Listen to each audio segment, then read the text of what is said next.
Survivor's Guide to True Crime includes discussions of sexually based violence and is not intended for children. Information provided should not be used as a substitute for professional medical or legal advice. Please exercise discretion and self-care.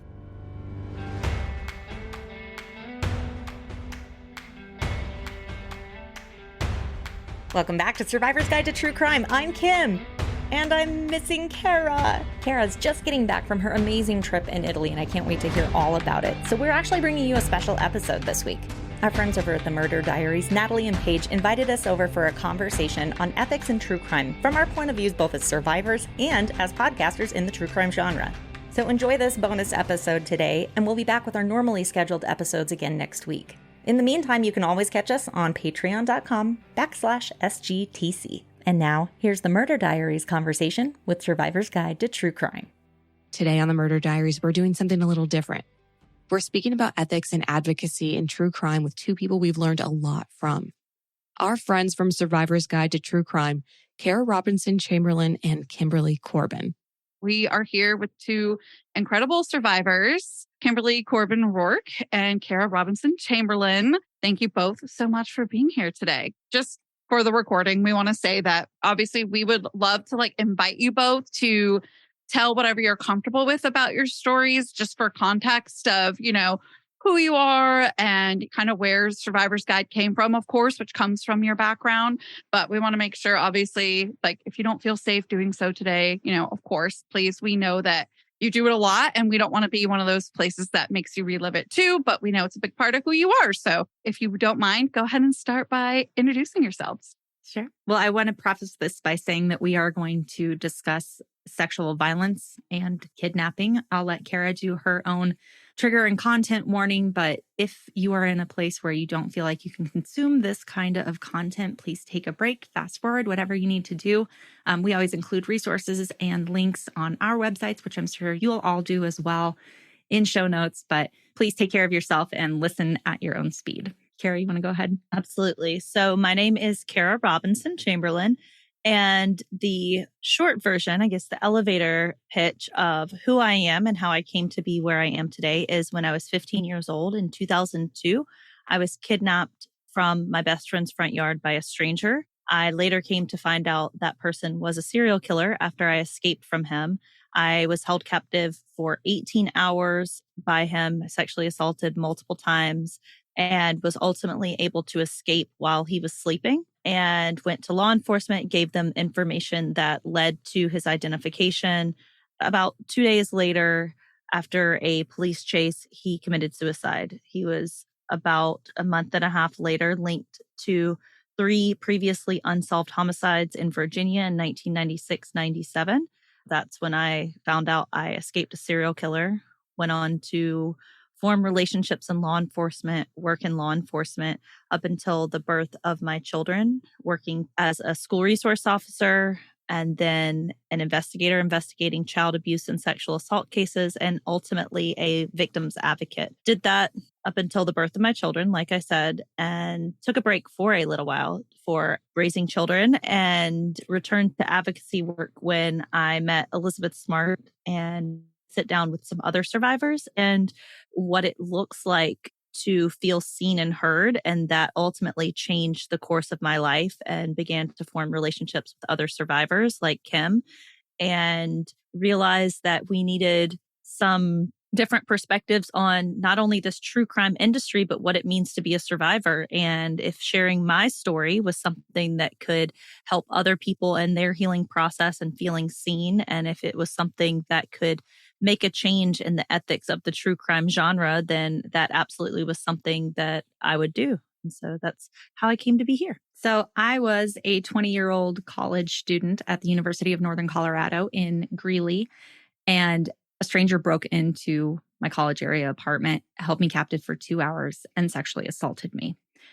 I reported immediately because I knew that that was a very black and white crime that had been committed. So I never had to deal with that shame or stigma that we so often know victims go through. He was caught. He was actually picking out his next victim at a neighboring apartment complex. He was prosecuted. And so over the course of 16 months from the time that this happened to when he was sentenced, my life was completely changed.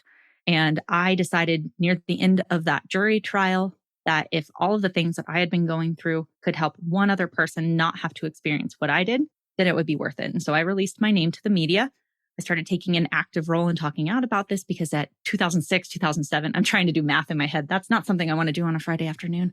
But as I was seeing that there was no one like me or the stories that I could go to and find that kind of strength, I knew that that was maybe something that other people would be looking to, because as I started disclosing what happened to me, so many other people started coming forward, and I realized this is a much bigger issue than I ever realized. So I had started speaking out, have been doing that now for 16 years and have had some incredible opportunities, not just to elevate a platform that talks about sexual violence, but to connect with fellow survivors.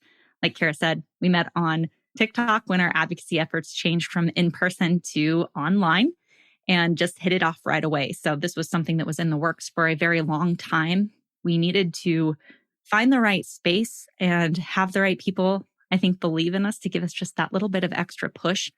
But what Kara and I get to do with Survivor's Guide to True Crime is create this space that we already have been a part of, and we get to share it with the world to let them know that, yes, this is just the two of us having a conversation, usually with one, maybe two guests, but you can create that kind of community and that safe place in your own lives too. Here are some of the tips and the tricks and the ways that you can start to feel comfortable in your own skin, to find that strength, to have your voice, and to make those connections, because they really can alter your entire life. So you're not only creating a community for other survivors, but you're showcasing how to be in the driver's seat of telling their own story. Oh, absolutely.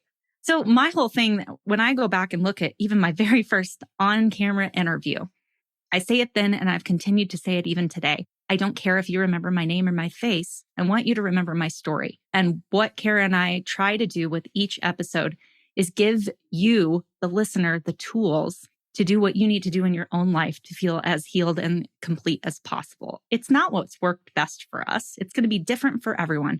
It's going to be different even at different stages in your life. But we want you to feel that you are in control of that healing, that you have autonomy and a voice over your story. That's really lovely. Kimberly, you were just saying there is something to learn from the stories that survivors are telling themselves, which goes towards what I learned big time. And I'm so embarrassed, but I'm here to tell our listeners that I learned, don't tell the survivor's story without their permission or let them tell it. And as a privileged non-survivor, it was more of this feeling like, oh, well, if they're telling it and they're on the circuit, that's awesome. They want to tell it. They've got, whatever education is coming from it. I'm going to, do that, kind of in solidarity with them. But if you don't have that permission, you're not. And I can't believe at the age that I was that I learned that. It seems like it makes so much sense, but yeah, it was something I didn't know. Yeah, it seems so simple, and it seems like such a moment where you're like, duh, of course. Yeah. But if no one says it to you, if you haven't spoken to someone who, like Kim, like myself, like Sarah, who opens up social media and sees their story being told and they weren't tagged, or even if you were tagged, and it's a little bit like a game of telephone where there's always going to be minor things that aren't quite right when you're not telling your own story. It just feels like the most personal thing to you, the most personal thing in your life, it's being taken and used by someone else. And it feels at best icky. And at worst, it feels like exploitation. And I think a lot of people don't take that into consideration when they're telling these stories without the permission or cooperation. And at the end of the day, you don't need permission, but it's a courtesy. It's a best practice. It's treating those victims as whole people with respect. But let's also take a minute to recognize that you are doing that with a good intent, right? You are wanting to elevate those stories. You're wanting to tell them. That's a good thing. Now, it doesn't mean that you shouldn't have consent. Like all of the things that we're talking about should be put into play. There's a difference in the type of creator that Kara and I talk about and address constantly, because you have the ones that are trying to get the word out and spread this awareness, whether it's about child abuse or trafficking or domestic violence or sex assault, whatever it might be. You have good intent. But then you have the content creators who are simply there for what we call trauma porn. They want the clicks. They want the likes. Case in point, I was on TikTok yesterday, taking 2 or 3 minutes to, 15 minutes to scroll along, just sort of zone out. And the first thing that comes up is a live feed of a creator, and she's got a green screen behind her. She is retelling a story that is very, very personal to myself and my husband. It's not my story though, but we know the ins and outs of it in ways that other people don't. And I text Kara right away. I was like, look at this, because she is saying, I'm going to play this audio if we get to 40,000 likes. Keep hitting that like thing, and then continuously talking about, here's what so-and-so said. The stuff that she is repurposing and regurgitating very clearly for clicks, clout, followers is old information, and it's incorrect information. And they don't care, because the people that are in those comments consuming are feeding off of each other. And that is the sort of true crime genre following, if you will, that we want to educate. But you also have to want to be educated on it. If you're in it strictly for entertainment and you want to turn it off and not make a difference, we're probably not going to reach you, but you're also probably not our audience. Yeah. And we've actually learned a lot from you guys and Sarah. For full transparency, we actually have covered 2 survivors' cases in the past. But the moment we learned how inappropriate that was, how we were further victimizing the victim, we took it down, and we made a hard line in the sand for what our ethics are as true crime content creators. And that is, we will not ever cover a survivor's case unless they choose to use our platform and share it with their own voice. And that's actually something that we've done a few times now with family members for victims that still haven't had justice. We always tell them, like, we've built this platform, but it is at your disposal. Please come on and tell your story how you want it to be told. If you don't want to tell it, that's your right, and we won't touch it. And so, you guys are making a difference in just how we approach things. So thank you for that. Oh, thank you. And I commend you on that, because I know that is a hard line to draw. And I know in this genre of true crime, it feels like it is just oversaturated. And I know a lot of people fall victim right now to just needing to get their information out there. And I know it's compelling, and I know it's difficult. And so I just commend you for, one, being willing to learn and change and grow, but also being willing to set those standards and stick to them, because I know it's hard.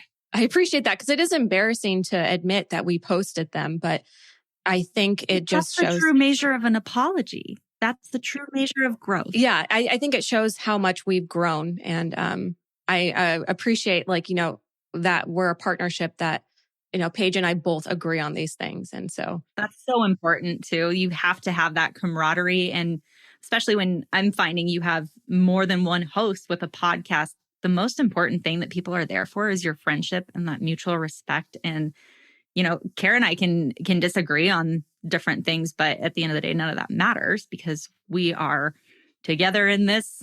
She's stuck with us. Our husbands are stuck with us. Let's be real. Yeah, we're all stuck together. Sorry. Codependent trauma bonds. Enjoy. I love that.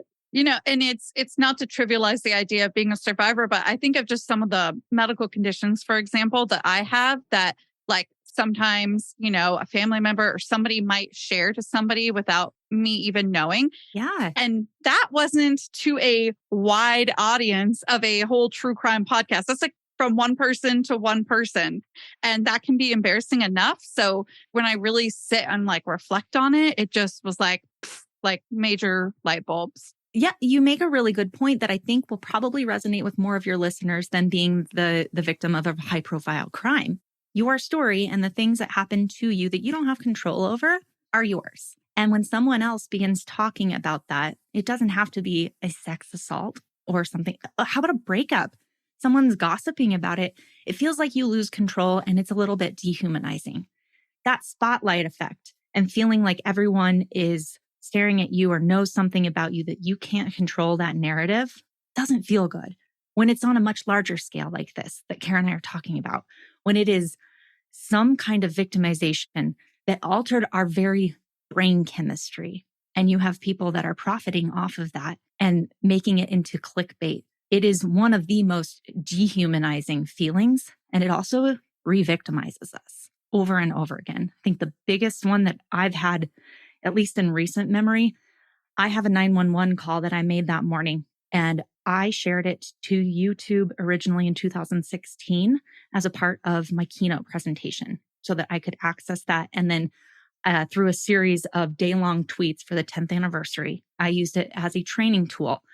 Under that, I have trigger warnings, resources, the rest of the story, ways to contact, all of the things that we eat, sleep, live, breathe along with it. And now I open up TikTok and I will see a video of someone playing Roblox with my screams as the audio behind it. They don't want to take it down. They aren't interested in that. They'll have people narrating. It'll be my video that I've created with my screaming that I was raped to dispatchers. And the green screened in the front of it just going. And it's not helpful. It's not resources. They're not tagging. They're not asking permission. And that is one platform that I never wanted that shared on. And I wanted it in a space that it could be used for education. But it's in the public domain and I don't get to control it. I'm sorry that happened. Sorry just feels like so little for you having to go through that. That's awful. Yeah, thanks.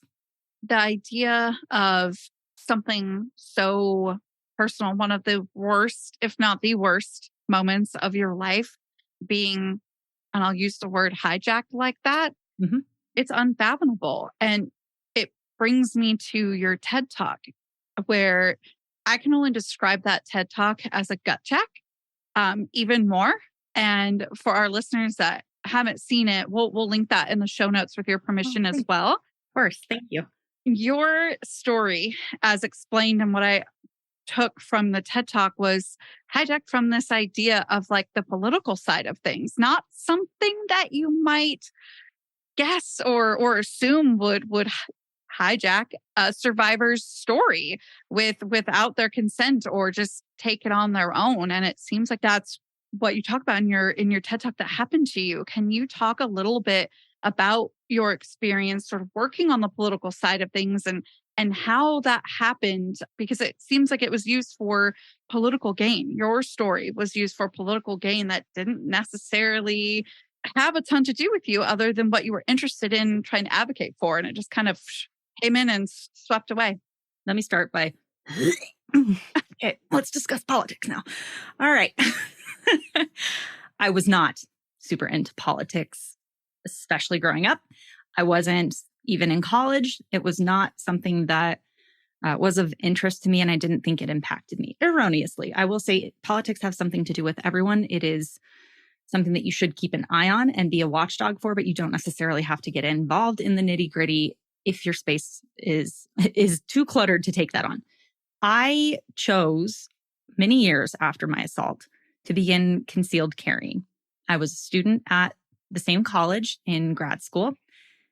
And for my own personal protection, for a multitude of reasons, I decided to take courses to train, use safety methods, and I was doing all of those things before I ever got my concealed carry permit. That story and a bill that was being heard in Colorado, specifically surrounding concealed carry on campuses, I went down and testified for because it directly impacted me and my life. It just grabbed all of these headlines out of nowhere. And I didn't expect it to make the impact that it had because I'd testified on like bond legislation and different things for victims' rights before. But this was my first foray into the world of polarizing Second Amendment politics. The NRA got a hold of that story. And when they first brought me in, I saw a world of people who had not been exposed to victim advocacy, to trauma, to victim representation. And I knew that I had a lot of work to do. So I approached this thinking, this is one small piece of my survivor story. But if it gets other people who otherwise wouldn't hear it to listen and to learn, that's great. And so I don't even know how I best want to say this, but I was pretty naive. I jumped in with both feet and was so excited to be working on a national scale where I felt like I was really impacting victims. And I was. The speeches that I would give at these different places, I would have people lined up, and I'm not kidding, some of these lines after speeches were 2 and 3 hours long of victims who would come up and disclose what happened to them.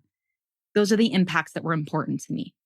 And it wasn't until I realized that my name and my face, the things that I didn't care if people remembered, were being used alongside my story that I no longer had control over. And I can clearly remember the moment where you talk about drawing a line in the sand. I was in Washington, D.C., and I was asked to come into this filming studio because they were putting together a campaign of ads to purchase and to put out that had to do with the 2016 election.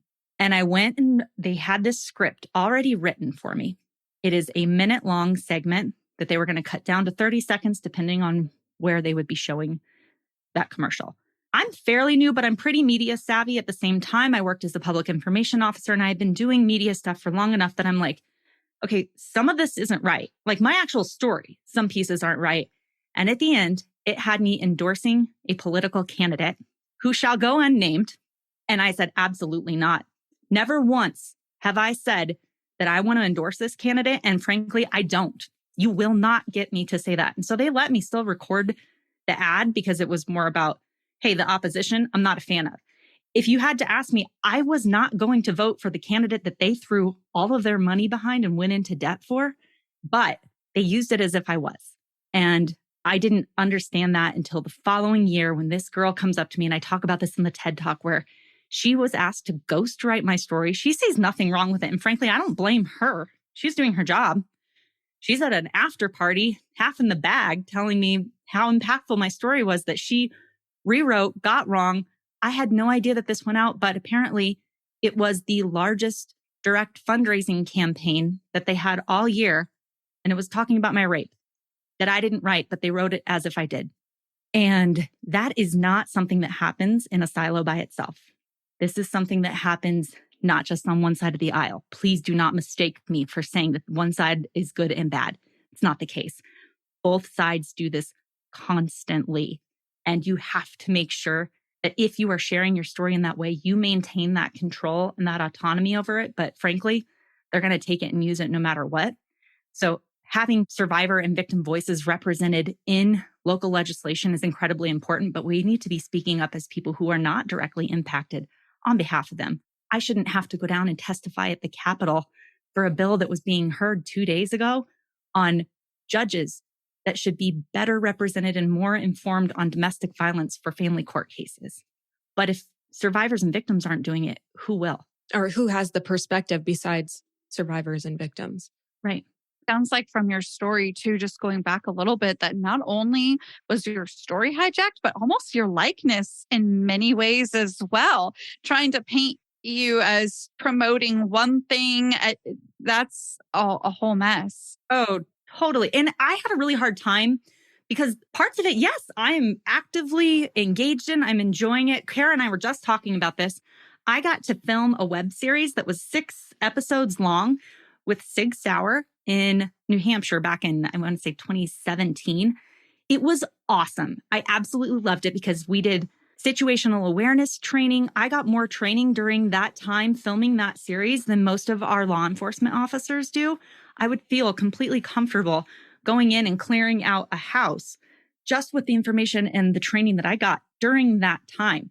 Now, Kara can attest to this as well. When we talk about these things, it can be really polarizing, but for us, it's just part of our everyday life. Take something like that, and then I hear afterwards, we're going to use this, but we're going to use it to sell our insurance now. That wasn't in my contract. That wasn't something that I agreed to. And I drew that hard line in the sand, and it was ugly. It was not pretty.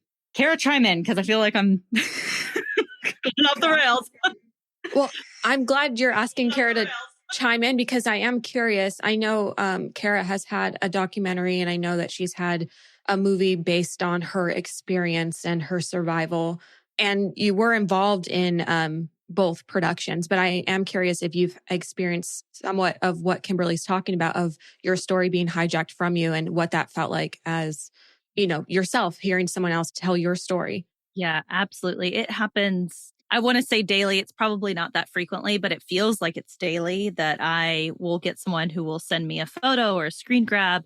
Oh, I opened up YouTube and this person covered your case, or I'm watching you on TV. I think the most recent one is, I was just telling Kim about this a few days ago, where I got a message from someone and they were like, oh, I see you on this show. And they told me the name of the show. And I was like, I never did that show. And they were like, but you're on it. And I'm like, right. They used that, and they used other content that I created with, I guess, their umbrella, like their parent network. And they had repurposed it for a whole new show. So, when we do interviews and we sign contracts with media companies, they own that content, and then they can do whatever they want with it, which, that's a whole different discussion. But I had previously to doing the movie and the documentary, I had done several interviews and media related things where I had shared my story in a public manner, and I was never really happy with them. I simply was doing keynotes, doing appearances, doing interviews because I was asked, and it was easy for me to do. I didn't really have a purpose. I was just like, sure, I'll do it. And so that led to me taking things without much forethought. And it led to situations in which cameras would cut, and the person who was interviewing me would look at me and say, okay, now can you go back and tell this part again, but could you inject a little more emotion into it? Because I'm very straightforward. There's not a lot of emotion when I tell my story because I was dissociated. I don't actually have emotions encoded in those memories. I had many experiences like that. And when I decided to kind of get back into this advocacy world, this world of sharing my story publicly and keynotes and things like that, I realized that I had to tell my story in a way that I was proud of, something that I could hold up and show people and say, this is who I am. If you want to know my story, this is where you look. And I turned to the only person that I trusted at that time, and that was Elizabeth Smart. I reached out to her. She had become a friend at that point. And I said, this is what I want to do. I want to do a documentary. And who do you recommend? So she pointed me towards the production company that she worked with for her movie and her documentary. And that's Marwar Junction. And they said, if this is something you want to do, absolutely. You'll be an executive producer. The documentary was done first. I was involved from beginning to end. So starting with the pitch and then the production, everything from beginning to end. And then about a year later, I had someone reach out who said that they wrote for Lifetime. They wanted to write and pitch to Lifetime. And so I went back to my production company. I said, I got this request, and what are your thoughts? They said, do you want to do a movie? And I said, I would consider it. It was never something that was kind of a goal or a dream for me, but I trust you guys to do it correctly. And I've seen the one that you did for Elizabeth. And they said, okay, well, let's take it. And you'll be involved every step of the way yet again. And so that was kind of how those two projects came about. And now I can genuinely say I can stand behind those projects and I can hold them up and say, I am proud of these because I was involved. And there were times in the documentary and the movie where things would be kind of going in a way that I wasn't comfortable with. So specifically with the movie more so, there was one part where they were trying to steer the dialogue and the end one direction. And I kind of kicked rocks for about 24 hours and was like, I hate this. I don't like it. And I was like, I don't know what to do. And then it was kind of like, you have control over this. So I went to the production company. I said, hey, I don't like this. And they're like, okay, no problem. We'll change it. Even though I knew that was the case, I was surprised because all of my experience previously was that my story wasn't my own. I had an author when I was 17 who wrote a book about my captor, and I didn't want her to include my information. She included my name. She got the incident report. So my entire life of having this story that's compelling has been my story being told by other people to some degree. So feeling like I had a say and feeling like I was heard was very off-putting for me in a lot of ways. And ultimately, I realized how much I had been sort of abused in sharing my story previously. And it became a big impetus for wanting to change and wanting to educate other people. Kara, one of the things that I remember too from when they were going through the documentary, that was so illustrative of what it looks like to do it the right way is one of the gals who was on set sending you a picture saying that, I know your shirt was white, but we can't use white on screen because it looks bad on the camera. So are you okay with us switching it? And it seems so small, but for us, the things that are seared into our memories are big deals. Same for the movie. They did the same thing for the movie with, the actress that played me, Katie. If you notice the clothes that she's wearing when she runs out of the apartment, if you've seen my story, you've seen the photo of me in the police department or me at the hospital, and the clothes look very different. And so they're texting me through the whole process. They're like, hey, we can't use that because it has a logo. We have to license it. Or I remember getting photos one day and it's like the whole cast and crew standing next to the car and they have like a plastic container sitting there and they're like, how do we get this in here? And so how did you fit in this? And, so I'm like kind of coaching them through the whole thing or being on set and seeing things and being like, hey, that's not the way that happened, or that's not the way law enforcement would respond, or you need to correct this. And they're like, oh yeah, we do. It was very empowering. And I think it wasn't that hard for them to do these things either. I think that's the part that scares a lot of these bigger media companies is they're like, oh, this is just the way things are done. And if we involve the survivor, then we can't do what we want. And realistically, my production company, they were thrown a gigantic wrench when one of the other families that was involved with, my serial killer, my captor, said that they did not want their information in the documentary. And I was terrified. How do I take this information to my crew and say, you can't have this in there? And they were like, no problem, we'll figure it out. And they did. It was a learning experience for me. And I just really encourage people that it is difficult, but it's not impossible to do the things that we are encouraging people to do. And we have also had to navigate these tricky situations.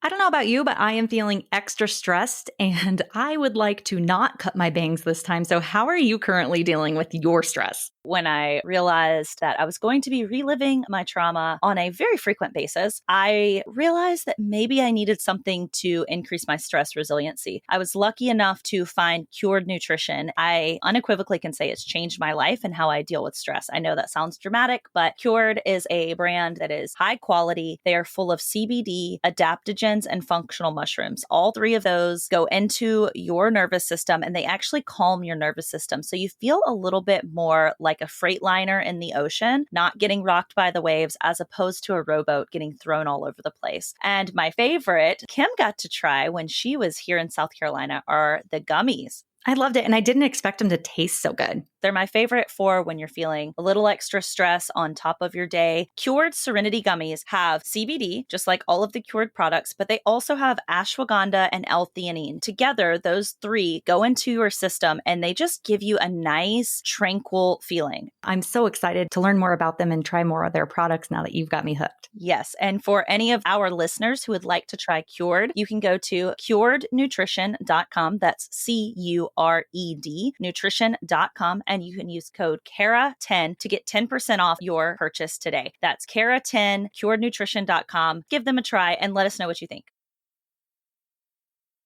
You've talked about like your experience with the documentary and the movie and what it was like on, the back end of it, producing it and having it come out. But did you guys ever consume true crime prior to becoming survivors? And if so, how did it change the way you view it? So I did not really consume true crime. True crime wasn't necessarily a genre. This was 2002. I was 15. So it was not something that I was consuming. And I would say I still do not consume that. Having lived it, having survived it, having worked it, and then also just being absolutely saturated with it in what I do now, it's definitely not something I consume. I don't think that I necessarily consumed true crime. Very shortly after my victimization, I became a certified victim advocate and started working at the police department and then worked at the DA's office. And so I didn't need true crime. I was legitimately working cases much like Kara was. And I don't want to speak for everyone in the criminal justice system, but the majority of them are not going to consume true crime because you're going to see it every day. I will review or watch things that I have been directly involved in or my husband has. And I talked about this for Kara's documentary. We got to watch it live and I was texting back and forth with her the whole time. And I felt like that was one of the very first times that I was able to sit and, air quotes here, enjoy or consume legitimately as a viewer, knowing that she had touched every single piece and had okayed it. And the impact that it had, it was just like, oh my gosh, it was so good. But it was because I knew that it was her stamp of approval on it. Same thing with the movie when we watched it, and we talked about this a little bit on our podcast as well. But knowing that she had an active role in it changes it for survivors like me, at least. And I would assume probably for a lot of people. But on the whole, nope, not a fan. So just kind of talking about that true crime consumption, it brings up the question of purpose behind it, right? For example, Kim and Kara getting the chance to tell their stories and empower themselves through it, as opposed to it being hijacked and others just using it for example, political gain. One of the questions I have would be, in telling your story in documentary format versus a full-length feature film, is there a difference, or what were some of the differences that you experienced, format-wise, and I guess just overall? You gave some really great examples, but were there any other experiences, whether it be emotionally or just overall experience-wise between those two different formats that you experienced? Yeah, I think for me, the reason I never desired a movie is because I had only ever seen recreations that really just made me go, ooh, like that's the only way I can describe it. And when they would do these recreations, and this is prior to my documentary, when I would tell my story and they would do these recreations, I would be like, that's awful. I hate it. And it would literally make me hate everything about the entire thing that I had worked on. My mind was changed when I did the documentary and I told them, I hate recreations. So you guys have a challenge in front of you. And they did it so well. It wasn't this cheesy acting. It was more cinematic and a little artistic the way they shot it. And so it was just illustrative of the story. So whenever the idea came to do a movie, I thought, I know I can trust this team, so I'm willing to take a chance. And what I discovered is it's a little bit like the way my memory works. And I love this illustration that I got from my therapist. She said, you are a visual learner. And she said, if you think about how your memory works, which my memory, when I think back on things, it is like seeing a series of snapshots. It is not like a movie. And so if you think about your mom is telling you about your 6th birthday, and she shows you a photograph of your 6th birthday versus your mom is telling you about your birthday and she shows you a video, one of those is going to invoke a lot more emotional connection. And that is the video. So I realized that as long as I had this team that I trusted to do the recreations, as long as I had approval over the script, as long as I was on set, I had approval over all of these things, I could be comfortable with a movie and I would have the ability to reach a different audience because very, very different people consume documentaries and movies. And so my ultimate goal always, the reason I come back to this is to help people feel seen, feel understood. And if I could get my face and my story and my reality in front of more people with a movie that could ultimately feel seen, feel heard, feel understood, then that was it. That was why I was going to do it. I love that. And we often hear about this idea of learning from true crime cases being discussed on different media platforms. And whether that's awareness of violence against certain communities, the current state of safety and violence and its trends in our country. What are your perspectives as survivors and content creators yourselves now on this idea of learning from true crime and when it's appropriate and when it's not? I mean, much like what I was just saying with the fact that I was able to watch Kara's documentary and know that she had a hand in it. When you are consuming any kind of content, ask yourself and do some digging.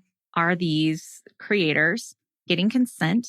Is the victim or their family playing an active role? How are they giving back to their community? I think that's a big one that we're seeing a shift in. And I don't know, you guys have been doing this clearly a lot longer than we have, but have you seen a shift in consumer accountability for how people who are making money off of this or growing platforms off of it, giving back? How are you actually impacting and making a difference with the problem itself? It took us forever, first of all, to come up with the name that we wanted for this podcast. I'm not kidding. How long did we throw just the most random stuff back and forth? It was months. 6 months, at least. Yeah. And we finally landed on this because we had some help from a very dear mutual friend who was saying, it's got to be something that'll hit SEO. It's got to be pretty succinct. And we're finally like, let's do all these words because, our names don't have enough letters in them either. And we landed on Survivor's Guide to True Crime because we're not going to get away from that true crime genre, but we can offer an input or some guides to help those of us that are like us get through it and learn from it. And you don't have to be a survivor to be able to read through and consume a survivor's guide. We are not meant to write this book. We call our episodes chapters because we're sharing that pen, that page, that voice with each of our guests. We want them to lend their experiences and the tools and the things that they've learned to help those who are listening, who are following. But it isn't just us. I think the biggest thing that I take away from true crime is I always look for people who are sharing their platform, not just keeping it for themselves. To add on to that, I think that when you are consuming these content creators, these podcasts, whatever you're consuming, and it is someone who's doing it ethically, there are things you can learn. I think that there is also this idea that people, women specifically, will consume true crime in the hopes that they will be able to identify someone who might mean them harm, or they might learn something that will help them survive. And to those people, I caution you to really sit down with yourself and think about what is the true reason you are consuming it. Are you saying it is so that you can learn, or are you consuming it because you enjoy it? And if you enjoy it, what does that look like? And I would also advise you to consider that you don't need to learn anything. There was nothing that I was taught. There was nothing that someone said to me that helped me to survive. People often ask me, how did you know to remain calm, to gather information? How did you know to escape? How did you know how to do these things? And to those people, I always say the same thing. It was inside me already. It's inside every single one of you already. We are all born with this amazing protection mechanism that is meant to help us survive. We have a survival system, your fight or flight system. And when you are put in stressful situations, it's your autonomic nervous system. It will automatically choose what is the best option for your survival. And so I say, if you're consuming it to learn, you're never going to understand why bad people do bad things, first of all, if you are a good human. So you can consume all you want. You're never going to figure it out. And you already have it in you to survive. And if you really want to kind of focus more on your safety, I would say the number one thing that you should learn is how to practice situational awareness, which is what Kim and I talk about frequently.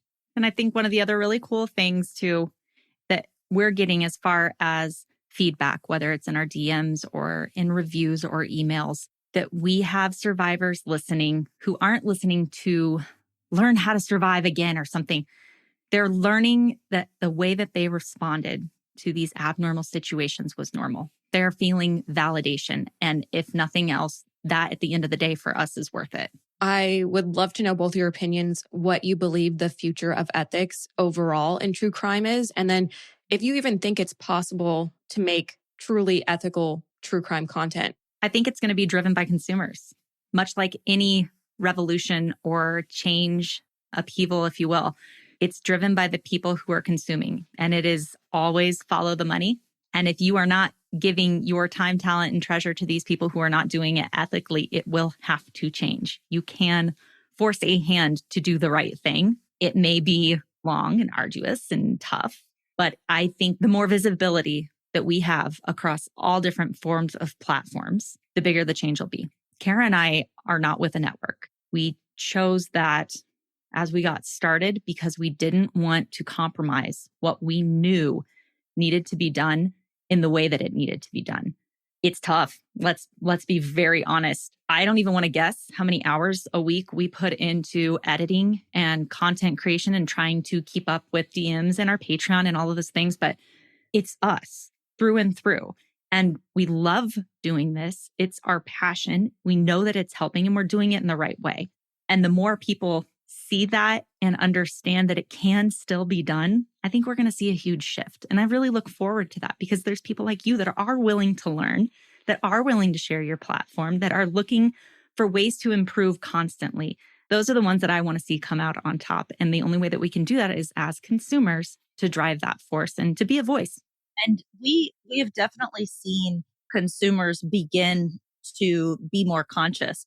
We've gotten many messages from people who say, I heard you on this and I heard what you said. And the podcasts that I've been consuming, I asked them, what are they doing to support the communities whose stories they're telling? Did they get permission?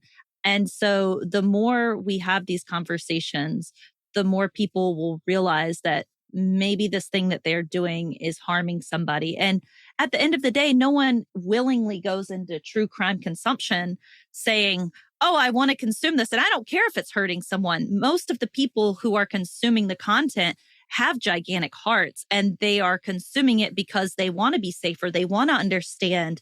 And so once they realize that the consumption of these problematic sources could be harmful to someone else, I say, absolutely, it'll change. Well, and it's not to shame either. I think that's a big piece of this. If you have found yourself watching something that now you know was not created in the correct way, or if you were listening to something and you loved it and then, oh man, that now that I know this feels like that's okay. It's okay. We can all learn. We can all do better. We're not going to hold that against you. We can't do that. That's the only way that people are going to learn is if they feel safe. And if you recognize the ways in which you can change or do better. So we've touched on this, with that aspect of like looking towards, the true crime content. Is the family involved? Are they at least attempting to get them involved? But what are some of the other cues that you might look for or encourage people who consume true crime to look to? And what's been being done in that respect and what can be better with it? The very surface level things that I think of is that survivor involved or their family. We obviously know. Tags on any kind of social media, point back to them because they probably have information there and people want to see those stories. Tag them. Your show notes, your trigger warnings, your captions, all of that should always have resources and places for them to go so that you are not just leaving them with, here you go, enjoy your trauma, next episode. So you've got to have those places where they can still learn more to do better. And obviously the giving back to the community piece is huge, but are they treating victims with respect? It's so small, but it is a huge philosophy. What you're putting out should never hurt. It should help. One of the things I love seeing too is when content creators who have these gigantic platforms, they activate those people who are consuming their content to do something with their time, with their money, with their energy.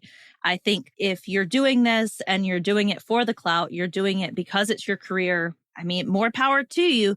But if you have gotten this gigantic platform and you're giving back to causes that help heal people, there's one podcast network that I know of that we personally have seen give gigantic funds to nonprofits that are helping create survivors out of victims, that are helping heal people. Those are kind of some of the big benchmarks. And I'll add a slight nuance to what Kim said, which is we're always learning, right? So in that, I've always said, make sure the family is involved, make sure you have their consent, tag back to them. But sometimes they don't want to be tagged. they may not want to be involved, but they will say, I'm okay with you covering it. These are the things that I wish to get put across, but please don't tag me. So really just having your finger on that pulse of what is important to that person. Because at the end of the day, just like most people consuming true crime are not doing it with the intent of hurting people, I genuinely believe the best in most people. I think that when we know better, we do better. And I think most content creators are not creating this content to hurt people. So if we can provide these tips and tricks, then I think people will begin to do better. As I am editing, I do a ton of work on the back end. So there'll be pieces that maybe somebody was talking about and it's in a conversational manner, because when we actually interview these survivors, it is a very at ease, normal flowing conversation where we used to craft questions and send them to them. And we're like, we don't even need to anymore because we're going to talk about wherever you want to steer this. For instance, I have one that I'm in the middle of editing right now, and the guest references a different case that they still had an emotional tie to and it impacted them, but they were not the primary victim. So I took that sound clip, and it doesn't even have their names. And I took that sound clip and said, hey, this is going to be included in this episode. You get to decide, is this represented okay? Does this sound all right? And if you don't like it, I'm going to take it out. And the overwhelming gratitude that came from just doing that one little extra step makes a whole huge world of difference. And yeah, it's more work, but I mean, I guess that's the part that comes out for Kara and I is like, we worked in victim advocacy. We know that if you say you're going to do something, you do it. You get permission every time. I mean, I think about my SANE nurse, the very first morning that I am ever a victim, and all the things that she did right, which boils down to 3 points. She told me what she was going to do. She told me why she was going to do it. And most importantly, she asked my permission. If you can operate around those principles all the time with how you're creating these things, it's going to make a huge difference to survivors like us.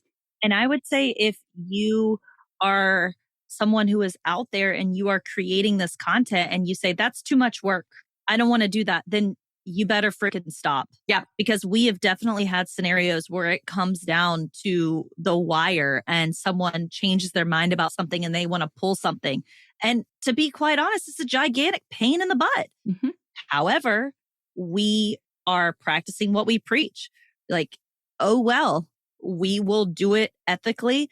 We will put ourselves out there. And if you're not committed to doing that, then maybe you should not be creating true crime content. I'm sorry. Maybe you shouldn't be telling stories of the worst days of people's lives if you can't do it ethically. I promise you, the extra step that you have to go out of your way for to help a victim is nothing compared to the work and the way that we have had to go out of our way to alter our entire life around this trauma. So you better be taking those extra steps, because Lord knows we sure have. I would say if you are someone who is creating content and you run up against these situations where you don't know how to handle them, reach out to someone like myself, someone like Kim, because I have consulted with podcast networks who have come up against situations where they're like, we don't know how to handle this. What should we do ethically? Mm-hmm. We're available.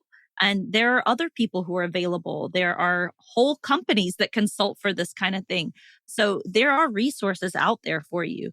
Just know that it's not impossible. You can do it. We love it. Frankly, I love helping behind the scenes. It's not my story, but I can work with a victim or with the producers to make sure that it is a victim-centric production. Like, oh my gosh, that is one of my favorite things to do. Don't be scared to reach out and ask about these things, because we will be willing to help. And if we're not, we can pass you along to somebody who is. Well, that means a lot to hear. So thank you.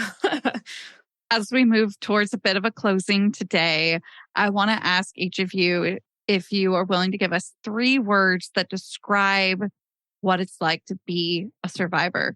The 3 words that I would use to describe being a survivor, always my choice. It's always my choice. I don't wake up every single day feeling like a survivor. There are days that I feel like a victim still. There are moments that I may still feel like a victim. But I wake up and choose to live my life as a survivor. And in that, I want you to understand that you can too. Mine that I always seem to fall back on, my motto and what everything seems to circle back around to for me is refined and not defined. So refined, not defined.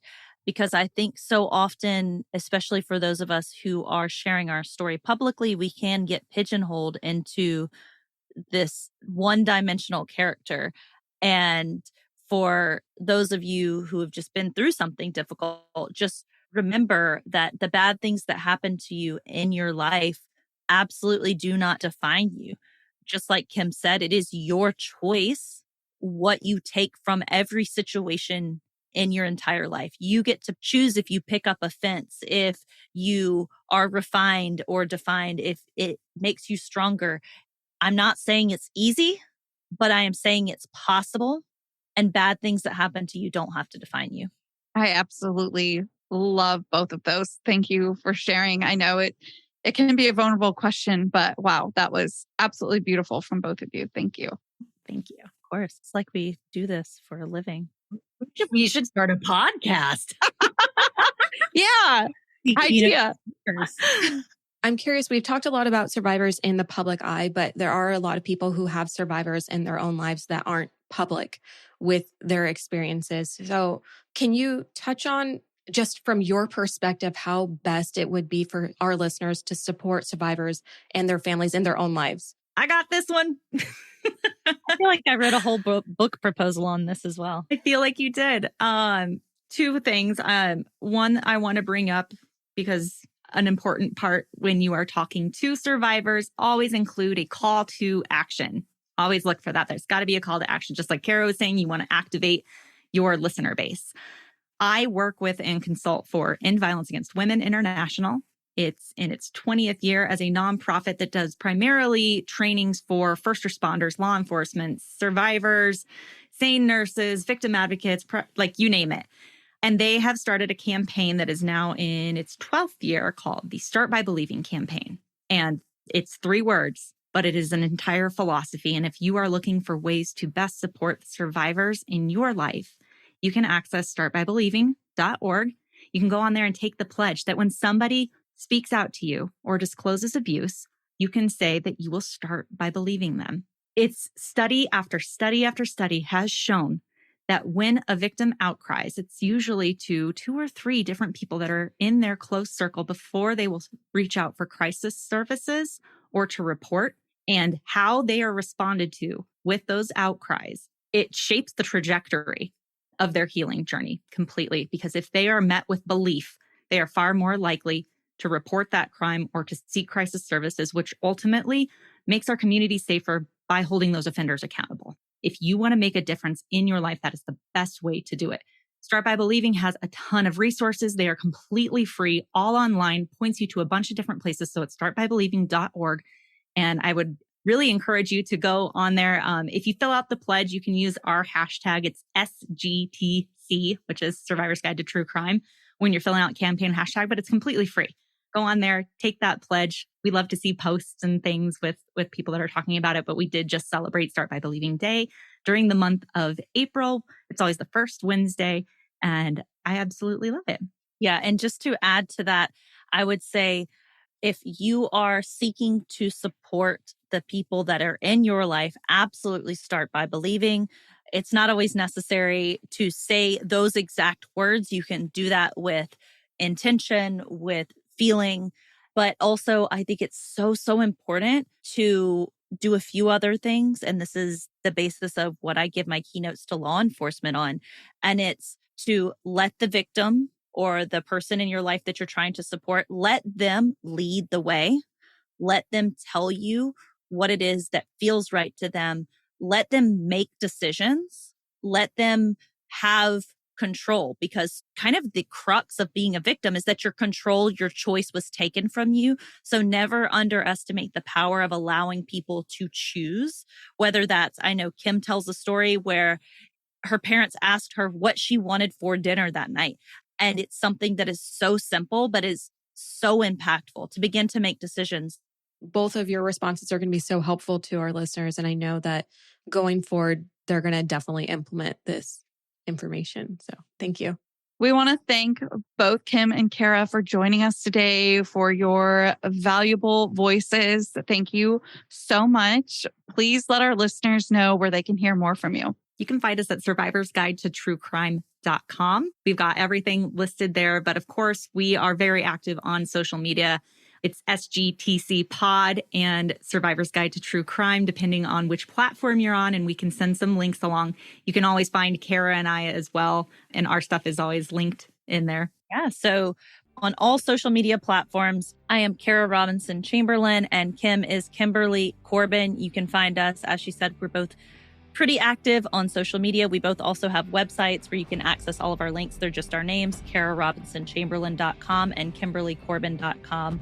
So if you forget anything else, you can head to any of those websites and you can be linked to all of the things, including resources and all the things we talk about. That's it for today. Until next time. Stay safe. Bye.